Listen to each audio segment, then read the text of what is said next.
अस्सलाम वालेकुम। मुकालमा YouTube channel में आप सभी का दिली खैर मकदम है। आपसे गुजारिश है कि इस चैनल को सब्सक्राइब कीजिए, वीडियो को लाइक कीजिए, ज़रूर कमेंट करके बताइए।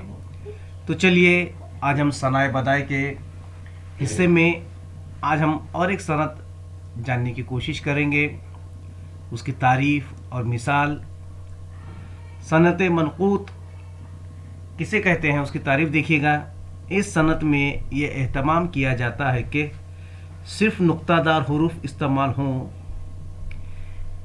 जैसे देखिए उसकी मिसाल, तेज़ी तब तेग़ ने बख्शी नई खिफ़त, बेचैन शक़ी बख्त यखी चैन बनीत। ये मिसाल देखिए, हर लफ्ज़ में यहाँ पर नुक्ते का इस्तेमाल हुआ है। तो ऐसी सनत को सनत मनक़ूत कहते हैं। और हम अगले वीडियो में देखेंगे सनत गैर मनक़ूत किसे कहते हैं। ये वीडियो आपको कैसा लगा ज़रूर कमेंट करके बताइएगा। अल्लाह हाफ़िज़।